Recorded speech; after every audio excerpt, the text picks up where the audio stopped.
Bonjour à tous, bienvenue sur ma nouvelle chaîne YouTube. On va parler de sport, essentiellement de football.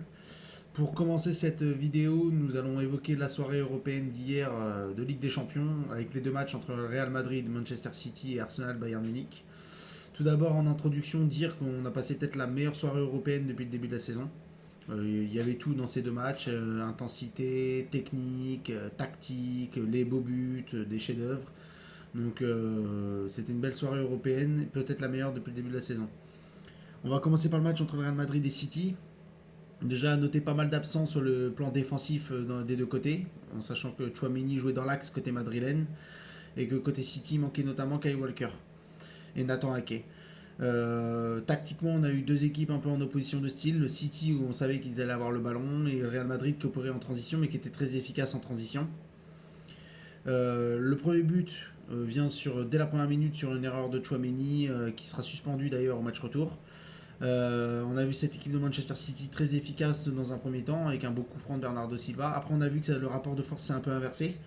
Euh, City, comme je vous le disais en introduction, avait le ballon, mais manquait peut-être un peu de vitesse, un peu de vivacité.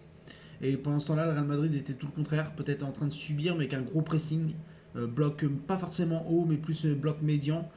Et on a vu que cette équipe de Madrid, dès qu'elle récupérait le ballon, allait vite en contre, notamment avec Vinicius et Rodrigo, avec Jude Bellingham à la baguette. Au passage, à noter l'énorme match d'Eduardo Camavinga au milieu de terrain, que ce soit sur l'impact défensif, sur la technicité offensive. Et ça a permis de ressortir des ballons pour le Real Madrid, d'en récupérer aussi et d'être efficace. Donc le Real Madrid à ce moment-là passe devant à 2 buts à 1 sur deux buts, sur deux frappes un peu déviées, mais sur des situations bien construites. Notamment le deuxième but sur cette contre-attaque, cette transition où la percée de Rodrigo a fait mal à la défense de City, notamment à Manuel Akanji.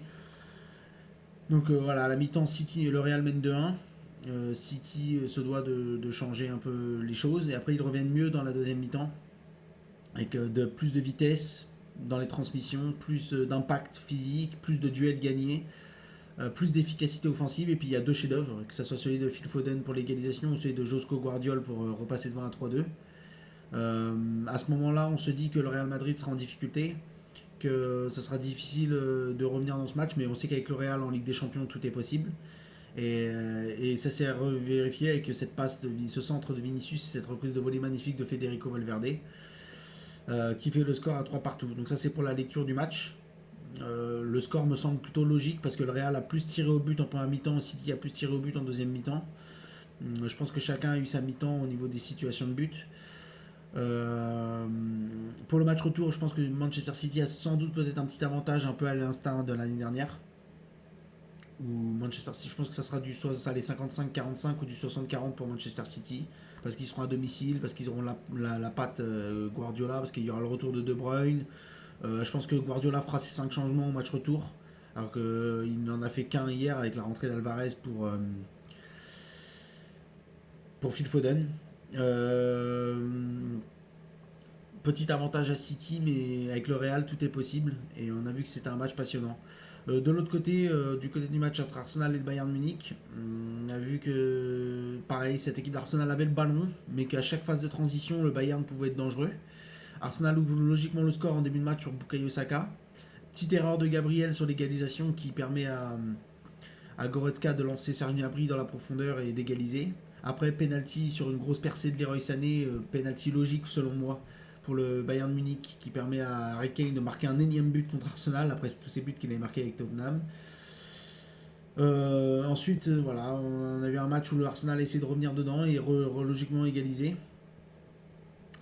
sur un but de Trossard parce que Arteta a eu le mérite, contrairement à Guardiola dans l'autre match, Arteta a eu le mérite de faire des changements très tôt avec les entrées de Zichenko, Trossard et de Gabriel Jesus. Ça a permis, après ils se sont rendus coup pour coup, il y a une situation litigieuse à la dernière minute, on ne sait pas si il aurait pu y avoir pénalty pour Arsenal. Selon moi, je pense pas, je pense que c'est Bukayo Osaka qui tend sa jambe sur Manuel Neuer.